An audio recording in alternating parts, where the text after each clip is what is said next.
Welcome back to Algebra 1, Topic 28, Division Properties of Exponents. This is Part 4. This is just continuing the problems that were referenced in Part 3. I felt like that was a longer video, so in order to make it a little bit more manageable, this is broken up into Part 4. So here we have number 3. So again, this is your bottom right of your foldable. If you open up the bottom right flap, these are the problems that are hiding underneath that. So we have p to the negative 8th divided by p to the 3rd. Whenever we see that negative exponent, we're going to move that to the denominator. So we will get 1 over p to the 3rd times p to the 8th. So whenever we have our same bases here, what we're going to do when we're multiplying them is add our exponents. So we get 1 over p to the 3 plus 8, which is p to the 11th. Moving on to part 4, notice here how both of our terms, b to the negative 4th divided by b to the negative 5th, are dealing with negative exponents. So we could do one of two things. We could move our negative exponents, or we could deal with just straight subtraction. The thing with subtraction here is really be careful with your negatives. So I will show it just by moving your negative exponents first, and then I will show you how you get the same answer with subtraction. Using the properties of exponents, you actually can solve problems a lot of different ways, as long as you make sure you're following PEMDAS, you're following adding and subtracting negatives, those rules. So we have our b to the negative 4th. We're going to move that to the denominator. So we'd get 1 over b to the negative 5th, b to the positive 4th, and then we have our negative 5th here. We would move that to the numerator. So we would get b to the 5th over b to the 4th. Same bases here, so we can subtract our exponents since we're dividing. So we would end up getting b to the 5 minus 4, or b to the 1st power, or just b. Now if we wanted to solve this problem just by doing subtraction, since we do have the same bases originally of b, I'm going to do that up here. So we can rewrite that as b to the negative 4th minus negative 5.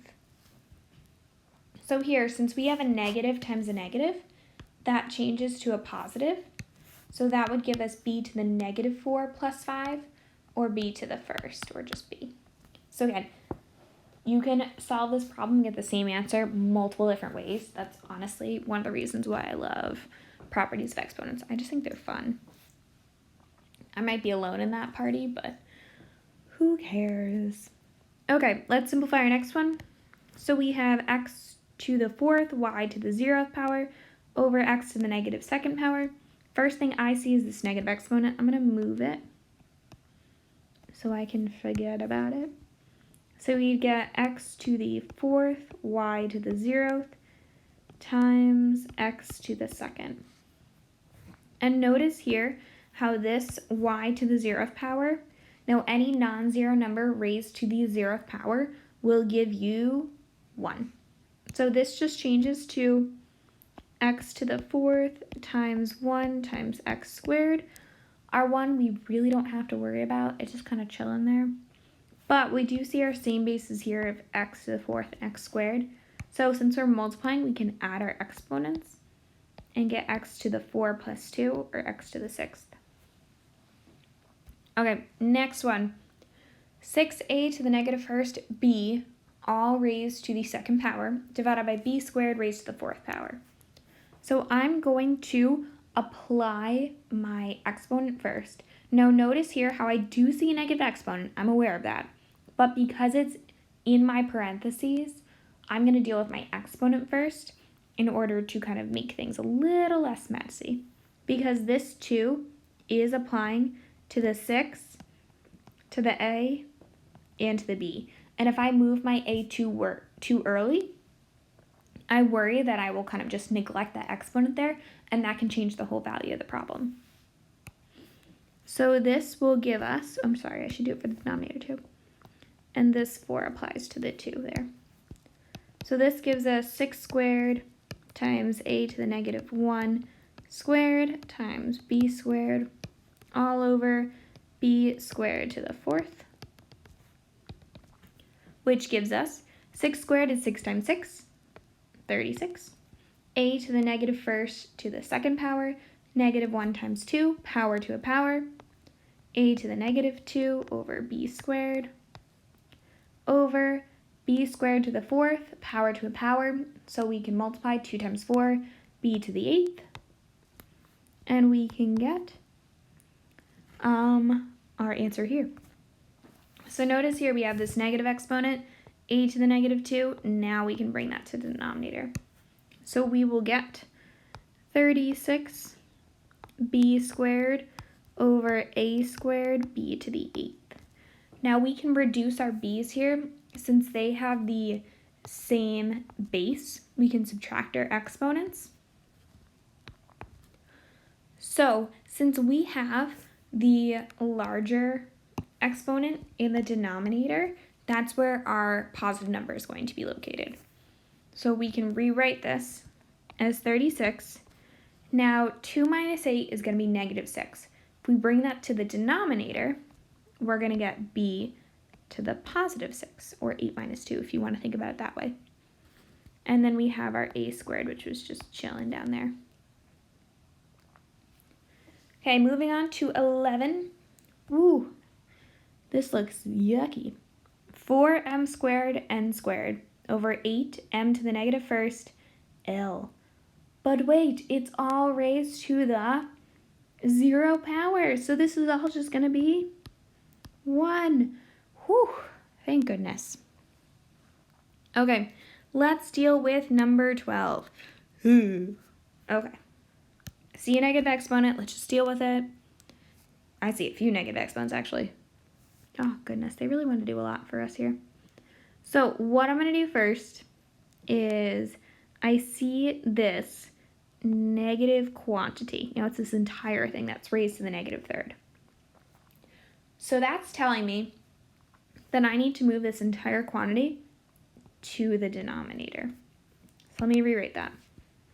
So I'm going to get 1 in my numerator over negative 2mn squared to the 3rd power times 4m to the negative 6th n to the 4th. Now my negative exponent here, my m to the negative 6, just this variable is going to move to the denominator because this negative 6 isn't applying to any other variable besides m. So I can rewrite that as m to the 6th over negative 2mn squared to the 3rd power times 4n to the 4th. Okay, now let's deal with our product of a power. Power of a product? Product of a power? Okay. We're going to apply this 3 to our negative 2, to our m, and to our n. So this is going to give us, I'm going to write it over here, m to the 6th over negative 2 cubed m cubed n squared to the 3rd power times 4n to the 4th. And we're going to get m to the 6th. Now in our denominator, negative 2 cubed is negative 2 times negative 2 times negative 2, which gives us 4 times negative 2, which is negative 8. So we get negative 8 m cubed. Ooh, let me erase. M cubed. N squared to the 3rd power is n to the 2 times 3, which is n to the 6th, times 4n to the 4th. So now we can deal with our denominator. We have our constants right here. So we can multiply these coefficients. Negative 8 times 4 gives us m to the 6th. We have negative 32. Now we can look at our m variables now, which we just have one of, so we can just write m cubed. That's not going to change. And then over here, we have our n variable, n to the 6th and n to the 4th. So that gives us n to the 6th plus 4, or n to the 10th. Whew! Okay, you think you're done? But wait, there's more! Okay, notice here, we have m to the 6th and m to the 3rd. So we can reduce this one more time. Because we have the same bases and we're dividing, we subtract our exponents. So we have 6 minus 3. This gives us m to the 3rd all over negative 32 n to the 10th. And we're done. Whew. Are you guys exhausted? I'm a little parched, to be honest. A little parched. Need some water. And thank you for watching. This was part 4 of topic 28, Division Properties of Exponents.